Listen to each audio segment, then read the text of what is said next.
Hello and welcome to today's webinar. My name is Dwayne Butcher with Flexware Innovation, and I'm excited to bring to you the second of 3 webinars this week that are part of what we're calling Tech Week. This series of webinars is designed to keep you on the leading edge, if you will, of what's next. If you're not aware of the other webinars that we're running not only today but tomorrow, and then the one we ran yesterday, on robotic process automation, you can visit flexwareinnovation.com/events. I've actually already got the recording from yesterday's up there on that events page. And then you can see the one that we have planned for tomorrow. Just a few points of orientation before we dive in. There are a number of folks that have registered to view this webinar as a recording. So we are recording this, and it will be made available not only to them, but to the smaller number of you who are joining us here live today. We'll provide a link to not only the recording, but to the PowerPoint presentation that our presenter will be using. So we've set aside an hour for today's session, but there's a good chance that we'll not use the full hour. I say that because that leaves us opportunity to ask questions. While I will likely wait until the end of the presentation to field the questions that come in, please do submit them on the toolbar as they come to mind. That'll allow us to kind of sort through the questions that have come in, maybe merge some questions that are similar. You'll find a QA button at the top toolbar that you can use in order to submit questions.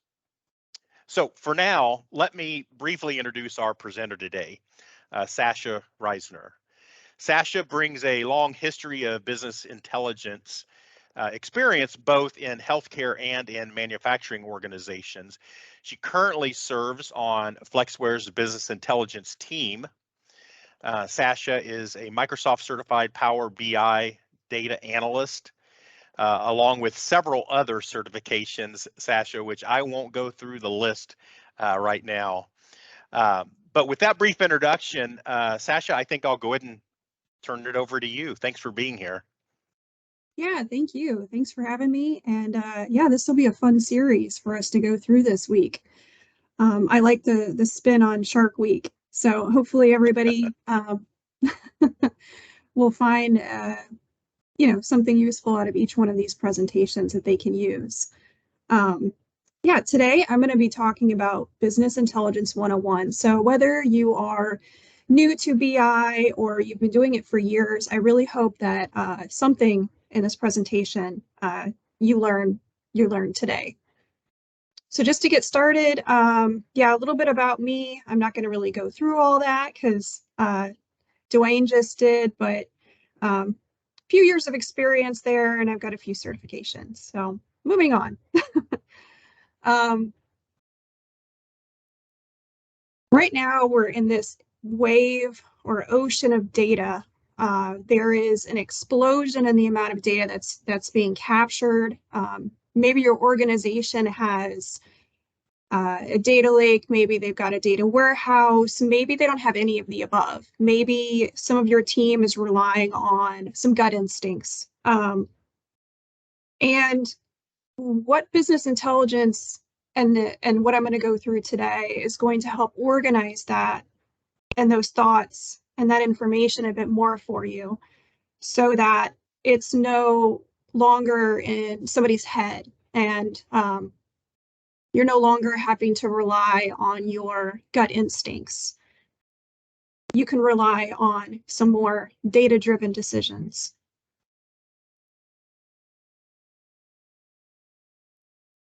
So what is business intelligence? Some of you may be new to it, some of you don't, but where do we start? It always starts with data at the bottom. And a pyramid is a great representation of how this works because at the bottom of this pyramid, you have tons of raw, unstructured data. Maybe you're capturing something, maybe you're not, maybe it's, floating around in a spreadsheet, but there is data. And from that data, you need to turn that into information. And that's what's consumed by people. That's what we take in and we're able to make somewhat of, informed decisions off of, right? Everybody likes to have information.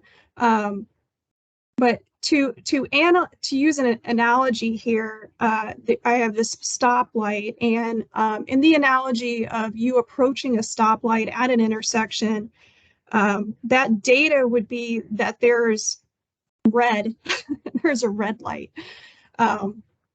You have to have some kind of information in order to give meaning to that. So meaning like, where am I? I'm south facing on this street corner and the lights turn red. Okay, that's information. That's something I should do with it. What should I do with it? Well, giving that some more context, I am driving towards this red light. What should I do? The wisdom is I better stop the car because I'm going to hit somebody, right?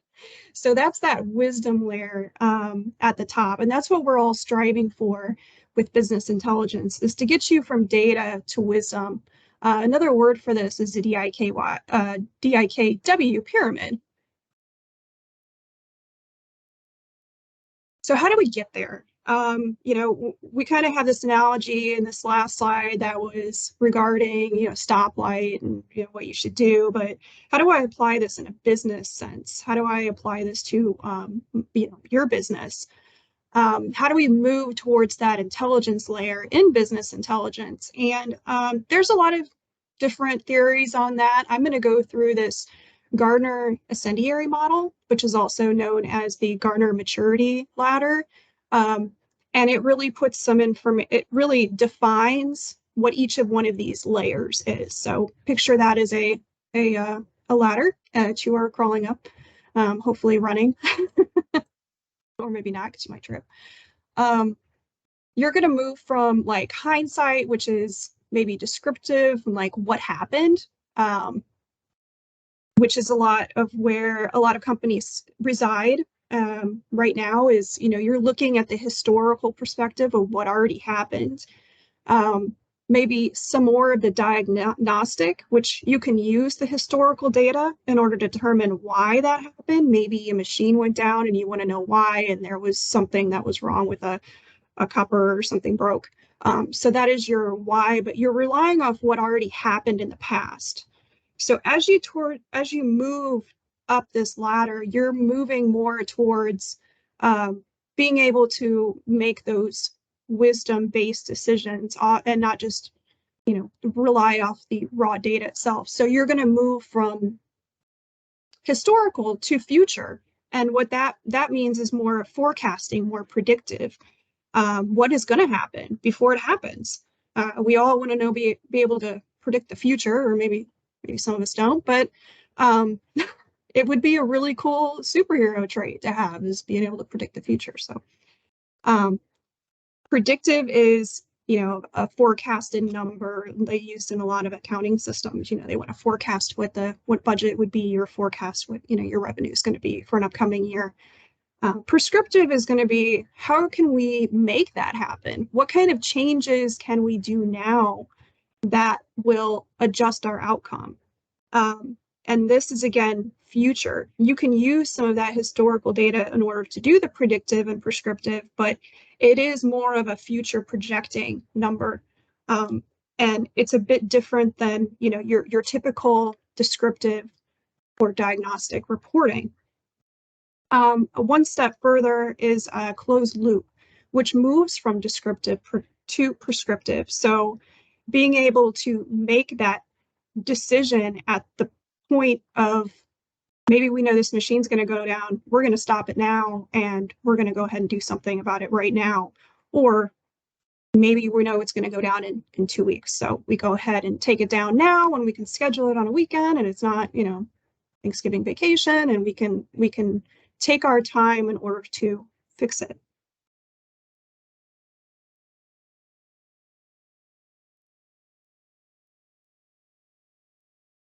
So taking this a bit further, in our analytics maturity ladder, we can get into some more details of that, of, okay, so level 1 was more, historical. Level 2 was historical too. What encompasses that? What is that made up of? So some of that historical can be made up of spreadsheets or one-off report requests. You go and you ask somebody down the hall to create a report for you. They go ahead and compile what they have. And then they, make it available to you. Maybe you are appointing a governance sponsor. Maybe you're thinking about some governance of this, maybe having 15 spreadsheets. Maybe you're deciding that 15 spreadsheets with all of the same kind of data is not the way that is very efficient working, because you've got 15 different numbers. So at least you're starting to think about those things. As well as when you're moving towards level 2, you're becoming more opportunistic. You are looking for opportunities of how you can better change or better work. So, you're maybe documenting some hidden costs of some of these data silos. So you've got these 15 spreadsheets, which we often refer to as silos because they're not connected together. There's no like sharing of information between them. So maybe you are thinking that maybe there's a better way to do this. There is. So that's when you start implementing standards. And this is where we start to shift in your maturity level. You start to shift from, keeping the lights on, get her done kind of thing. And you start to move into more strategic approach to your analytics strategy. You start to think of more standards. You start to think of executive champions, BI champions throughout your organization who can really help lead these initiatives, or at least help support those of you who are trying to implement this. So as you start moving up, again, enterprise is a level 4 in your maturity ladder, and you might start to deploy an enterprise metric framework. So what that means is you might start to think about revenue, for example, could be a metric, and you're starting to think about how do we want to standardize that across our business units and our departments, so that whether we're working in operations or we're working in finance or we're working in the HR side of things, that we're all looking at the same number. We're all looking at the same metric with the same definition. So that's a little bit more advanced, because you're thinking beyond just what a certain department is doing. You're starting to think about the entire enterprise. Level 5 is where this becomes a transformation. Maybe sort of a digital transformation, because we are talking about data here. So it is data transformation, but we're also talking more about transformation for your organization, business improvement or continuous improvement sort of path for your organization, where the whole entire enterprise is all on board with some of these standardizations and some of these across metric frameworks, and everybody seems to be very driven towards the same strategy and the same goals of sharing data and having that available and working together in order to help better define some of these measures. So going through a couple of these slides here with these maturity levels, it's always good to know where you're at, right? So where you're at is going to help you to define where you need to go, because between here and there, there's a gap. And you need to start to think about your strategy of how you're going to get from here to there. And that's what some of these maturity, the maturity ladder helps you to define, is your baseline, so that you can measure against that and be able to determine when you are improving. Some other things to think about is, everybody does analytics, but not everyone really knows analytics. And, a lot of people are using business intelligence, but there's best practices that are always being added, that are always being refined. And that's the key here, is that, this is good today or years ago, but it may not be good in next year. There may be some better practice to start to adopt. So it's good to keep this continuous learning methodology in your head when you're thinking about these things, is that it's great today, but by the time you implement it, there may be changes. So you have to be open to being able to adjust. All right, so poll time. Hopefully you're not asleep. And we're going to wake you up now. So out of our poll here, we want to figure out which best defines your current organization strategy. I went through, these 1 through 5 maturity ladders, and where does your organization fit? We're going to give you a minute to answer the question.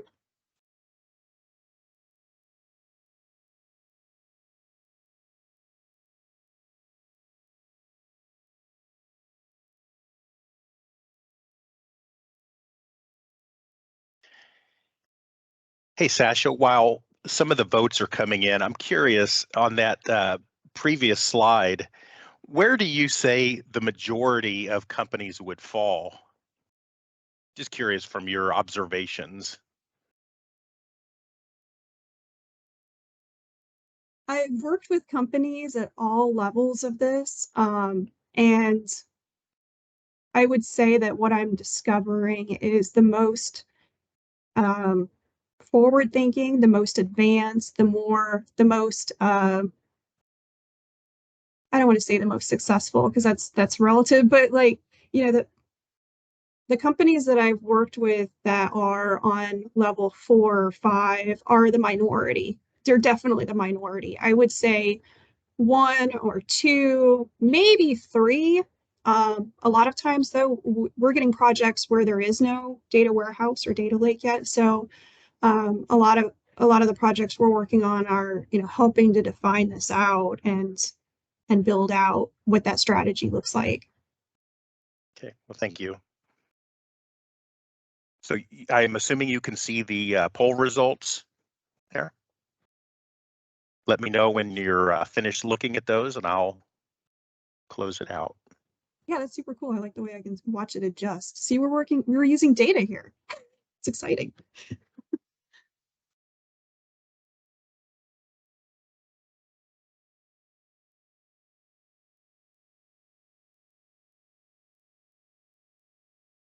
All right, I think we're probably good. So the majority of responses were actually, we have a data warehouse or lake, but it's dependent on IT involvement.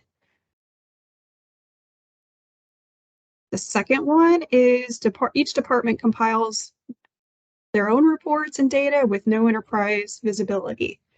Yeah, so this is a good presentation for you all. Glad to hear that we're meeting the mark.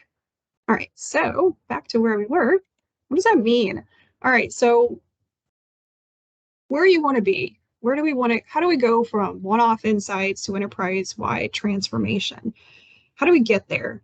I went through, a bit of what it is we're trying to look at and why maybe we care about it, but, the big question is, how do we get there? How do we start to do these things?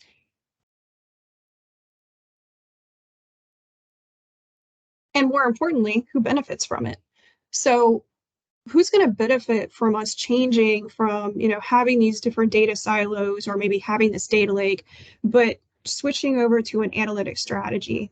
So with some of you saying that you have a data warehouse or a data lake, but you don't have, it's IT has to be involved in order to get anything out of it.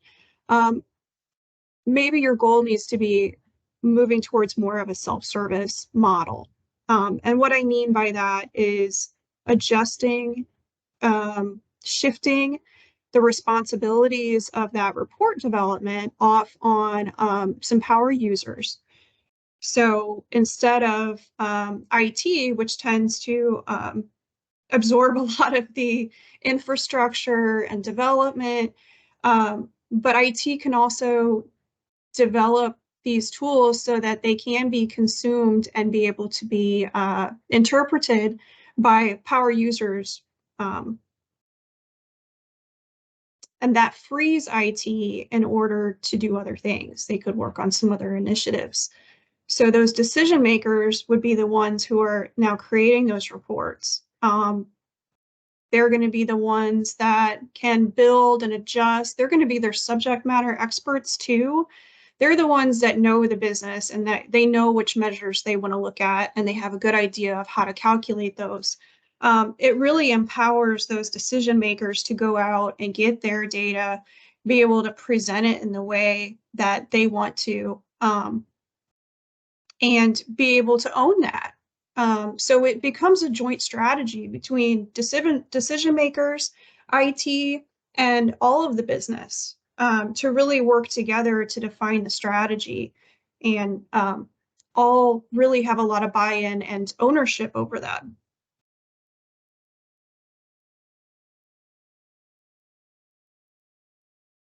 So by having that aligned strategy, you can start to think about enterprise data. You can start to think about, that level 4 or 5 in the maturity level. So you're no longer thinking about, well, this is just mine. Now you're thinking about, this is all of ours. This is all of our data. How can we better work together in order to combine it, or maybe get some more insights out of it, or move towards an advanced level of thinking of predictive. So another one is, solving the right problems, um, knowing which ones are going to give you the greatest ROI. That will help you to prioritize what it is you're going to go after first. And also staying technology agnostic. Sometimes it's the other way around. A lot of times companies will buy a tool and then go make it work. It's better to kind of change that strategy a bit to, instead of thinking about, this is a tool, let's make it work. How do we think about what our problems are, what we're trying to solve, what do we want to do with it, and evaluating the tool from that perspective. So instead of trying to, make it fit, we're going to find something that fits. And then also applying some of those best practices and processes. So standardization, thinking about some governance, thinking about security, and so on. So how do we get there? Another how, right? This does not happen overnight. And as much as we want the tool, we want a technology solution, data-driven decision making is really driven off of data culture. And what I mean by that is it's not what you say. It's not a series of rules. A healthy data culture motivates employees at all levels to generate and distribute actionable knowledge. So building this data culture is a key aspect in organizations' digital transformation. It's a set of behaviors and norms. Um, and how you can do that is baby steps. Because data can only take an organization so far. The real drivers are people. Data doesn't take people out of the equation. We still have to own it. We still have to really, I wouldn't say push it, but we all have to work together, find some people who are passionate about this. So data visionaries are a great person to really have buy-in from the get-go because they think big picture. Having them involved in something like this will help drive the other departments as well, because maybe they can find the power users in those departments that are really also gung-ho to make data-driven decisions. So then from there, you can invest in the tools that solve your problems. Think about, there's tons of options out there. But you want to invest in the tools that solve your problems, that are going to make your lives easier, because not one size fits all. This is also incremental at every layer. So it's not just big bang and done. This is something that you're going to want to continue to work on. You're going to continue to revise. You're not going to do right the first time. So you're going to keep trying. And then you're going to make adjustments. And at the end, hopefully you'll be successful with this company-wide buy-in. What do I mean by that? The COE is a center of excellence. Some companies design or decide to adopt that. What it means is everybody owns the data. It's not So one person can't say, well, it's not my data, it's not my problem anymore. Because if you're involved in this, if you're involved in a data-driven decision or data-driven culture in a company, then it is your data. It is your problem. Um, Everybody has a part in this, and everybody is responsible for data integrity and working together to help make it better. Having a robust support structure in place. So start to building out training plans and define your data structures, having data dictionaries and data catalogs, and helping people to get those resources they need in order to become more data literate. Always, not always, but risks, right? You have to take a risk. If you're going to make a change, you have to take a risk. And sharing those opinions and your thoughts on that, and being able to hold each other accountable for some of these ideas, and idea sharing, because ideas that aren't shared will never go anywhere. So you have to be able to collaborate and share those ideas. Incentivize. Sometimes they have like the code offs or the hackathon kind of thing. Work towards thinking about identifying data silos. Who's creating their one-off report and only that person knows how to do it, or only that person knows how to compile their data. Maybe start to identify those and start to think about how we can democratize this across the organization, the entire enterprise. So always thinking enterprise. And lastly, the data should be easy for business users to understand and use. So especially when you're thinking about self-service, you have to build something that is easy for business users to understand and use. Otherwise, you're going to be going back to extra training, lots of training.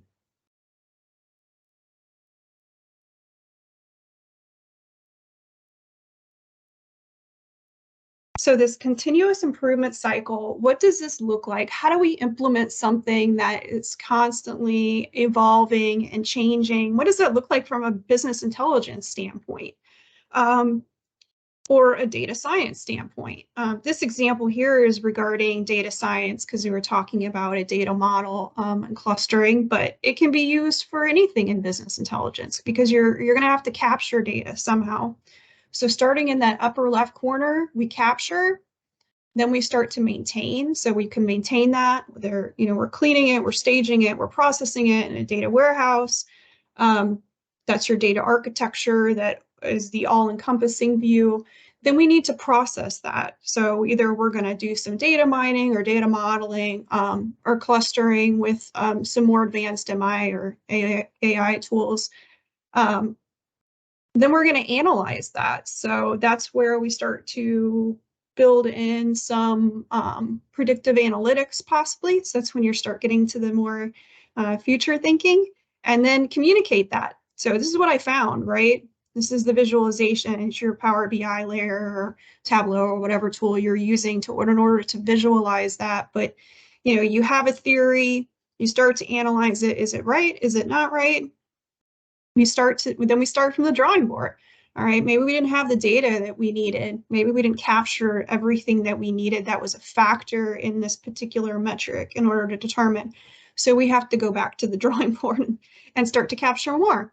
But this is a repeatable pattern. It's a mindset of never stop learning, which is one of our core values here, is that you continue to refine this, you continue to improve, hopefully. Hopefully your trend goes like that.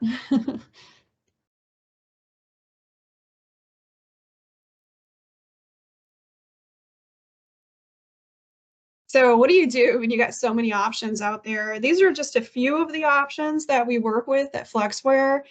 We do try to remain tool agnostic, but we are a Microsoft partner, so I will say that. But how do you define what's the right tool for the job when you have Oracle and Microsoft and MicroStrategy and Hadoop and Postgres and all these different options, AWS? Where do you start? That's really where having a trusted partner, that's really where having a company like us can really help you to make those informed decisions and think big picture. that was my sales bit for the day. So this is not something that happens overnight. There is a lot of work that is involved in order to define an analytic strategy. There's a lot of things to define in order to just determine, for building a data warehouse or a data lake. Here, a few questions that I've got listed here is, there's different industries that have regulatory requirements. Maybe you're a pharmaceutical company, or maybe you've got some specific rules about how sensitive your recipe data is. So those are things that you need to, that we can walk through. We can help to define that, because that'll help define what your solution looks like. We also need to understand what kind of data you have. Do you have it in a SQL database? Do you have it in a data warehouse? Do you have it in a data lake? Do you have it in somebody's head down the hallway? Is it in 10 spreadsheets?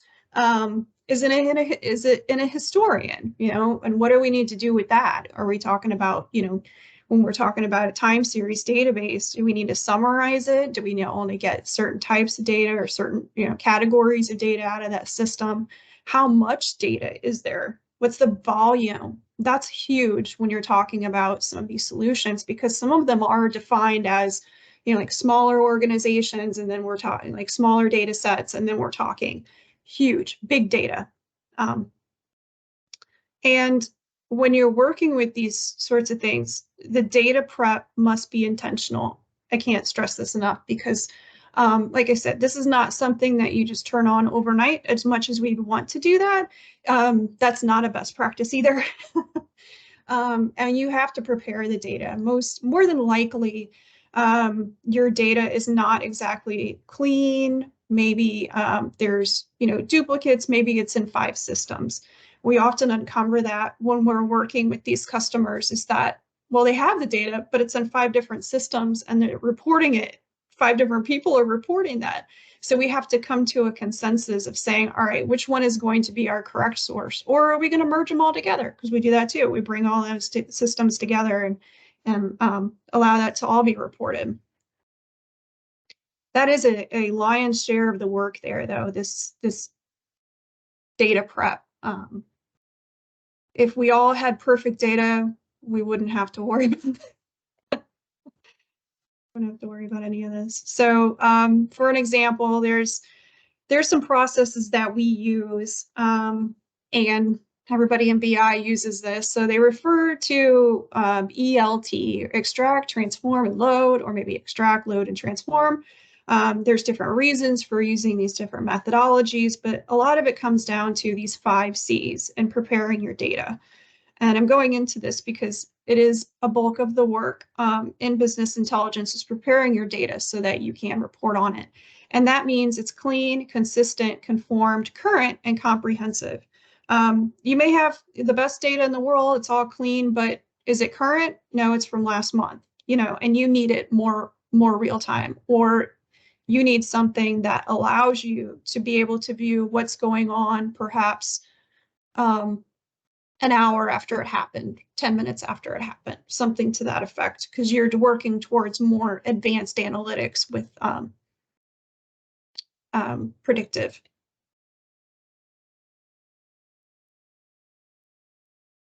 And again, I'm just going to kind of touch the surface on a lot of these concepts.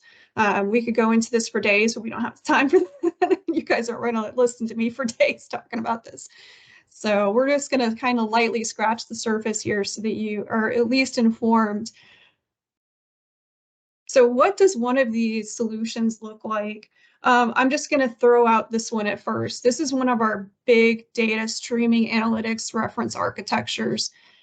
This is using the Azure platform, where we've got, this is a Microsoft reference architecture too, which I love the way that they lay these out, because we have a lane for ingestion, we have a lane for process, we have a lane for serve, we have a lane for store, and then we have the governance area at the bottom of the diagram. So going from left to right, we're ingesting the data using event hubs. Event hubs is a a messaging queue kind of thing. So you can send messages every second, every millisecond to this thing, and it will ingest that. At that point, you can bring that data in through Azure Databricks, and Azure Databricks sits on an Apache Spark infrastructure. We can load that into a bronze zone. And that's going to be your raw data. So at the bottom of that pyramid where we're talking about raw data untouched, that's your bronze layer. So then from the bronze layer, we start to clean, conform of our 5 C's here. So that's where we get to our silver layer. We start to maybe bring that other data in from another system, that is, because we also have this data factory lane, right? So maybe we have data that's not coming in like every millisecond, every second. Maybe we've got something that only changes once a year. Who knows? We're talking like maybe recipe data comes in through that where, the recipes don't change all the time. So we don't have to load it as frequent. So we'll get a stream coming in through that. That can kind of get married and cleaned in our silver layer. And then at the end in our gold, that is our information. That is our serving layer that can be ingested in either an Azure Synapse, which is a big data system.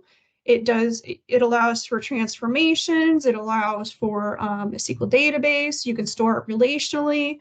It also has some governance pieces to that.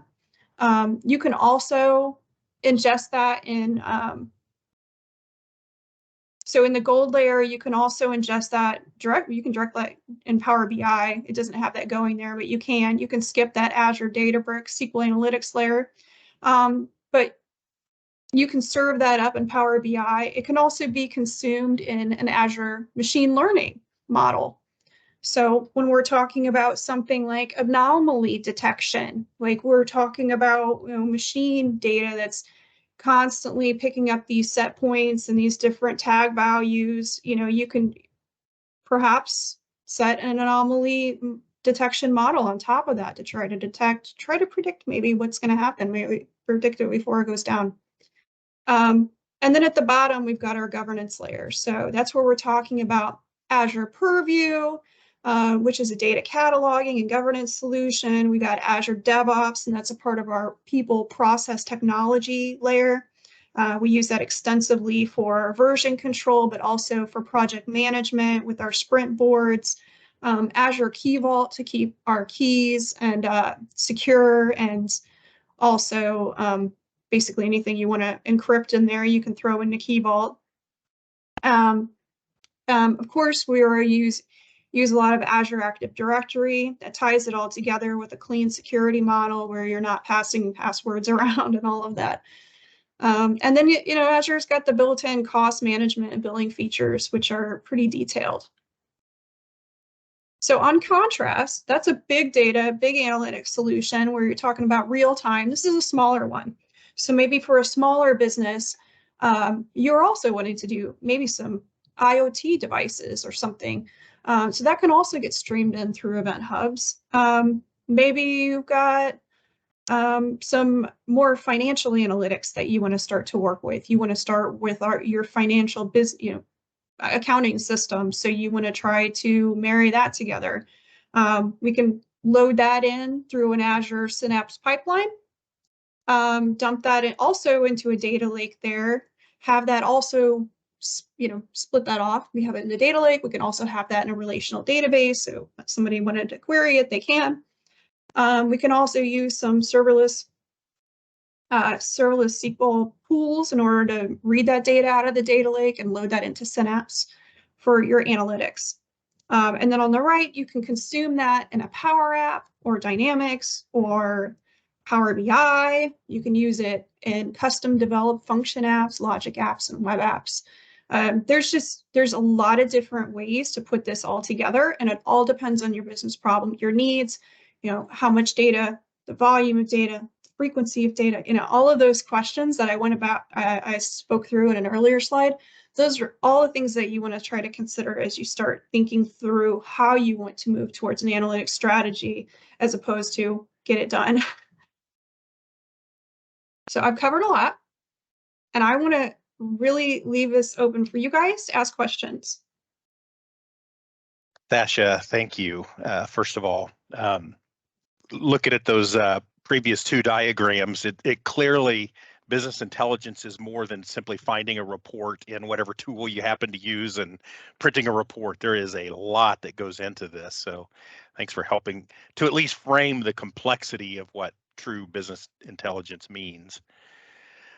We do have a few questions that were submitted externally, not in the QA, but I went ahead and posted them in the QA here so that others can see them. As we go through this, if you have questions, do feel free to post them here in this QA feature.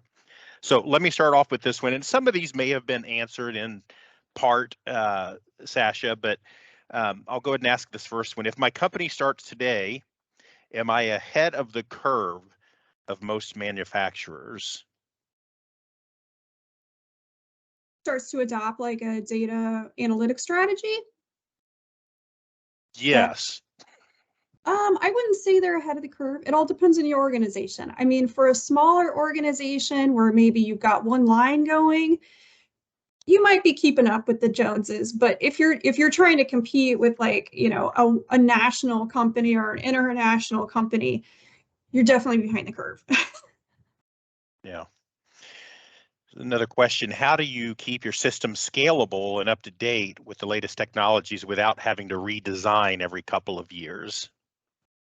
That is a great question. And really, you have to think about that before you design your system. That needs to be something that is a part of your requirements from the get-go.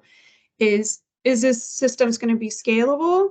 Is it going to last me X years? You know, if you want it to last 5 years, you need to be able to choose the right tools and choose the right solution that's going to be able to support that, especially knowing how much data you're going to have in 5 years.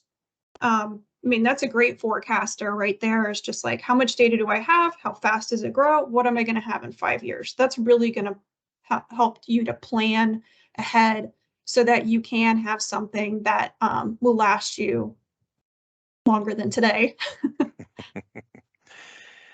Okay, so the next one, maybe a subjective question, but one you can tackle nonetheless. What data visualization tools are best for helping others to see the data? Oh, all of them. I mean, you know, some are better than others. It's like I mean, I personally have been in the Microsoft space for a really long time, so I find that Microsoft tools are very intuitive for me.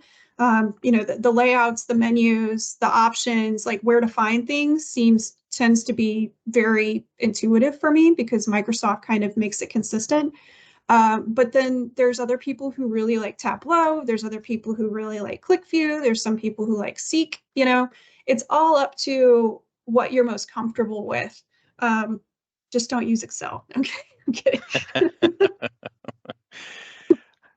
Um, Final externally submitted question here. Again, if you have questions, feel free to submit them using the QA button. Just about to wrap up here. So this final question is really goes beyond the technology and into the cultural realm. So you talk about the business intelligence journey. What does it look like to what does a cultural journey look like in order to maybe fully embrace business intelligence as opposed to relying on gut feel? Yeah, I'm going to go back to this slide about being a data-driven organization. I think this is still something, I mean, this is not set in stone. This is not like thou shalt always do this. This is more like, here's some things to get started. Start to think about changing a culture from gut feel instinct to being more data driven. You know, how can we get people on board with that? And I can tell you that, you know, my experience, technology is the easy part. People is the tough. This is the tough part right here, is changing an organization and shifting that mindset. There's some suggestions here that I would really recommend, and that is, it's mostly about buy-in. You know, it's mostly about getting people on board with this and identifying those people that are on board. You know, some of it I think has been referred to as change management. It's kind of the same thing, you know, getting people who can really be a cheerleader and who are really passionate about it, very serious about, keeping things going. Because that's the other part of this is you can start this, but it has to keep the momentum going. It's a tough question. It's a tough process. I'll put it that way. Yeah. It's not something also that you just turn on and it just happens. This requires intentional effort too. Which is certainly true of most of what we do in business. It requires the cultural aspects to come along hand in hand with it. So, hey, Stasha, thank you so much, not only for today's webinar, but for sharing your expertise with Flexware customers as you serve on the business intelligence team. Really appreciate it. And thanks again to everyone who tuned in, not only during this live portion, but for those who are watching on demand. Um, Business intelligence is one of those topics that we either are or will be pursuing in the coming years. So if you're at a place where a partnership with Flexware might benefit your business intelligence journey, please feel free to reach out to me, reach out to Sasha. I'd be happy to connect you with the right subject matter experts. So just a final reminder, we'll be sending a link to this recording as well as the PowerPoint that was used today. Please do consider sharing this with your team, and might I suggest even set this up as a lunch and learn. Maybe bring some folks into a conference room, play the video in the conference room, and discuss how this might be applicable for your organization. So for now, from beautiful Fishers, Indiana, Flexware Innovation Headquarters, I'd like to thank Sasha. Thanks everybody for tuning in, and have a great day.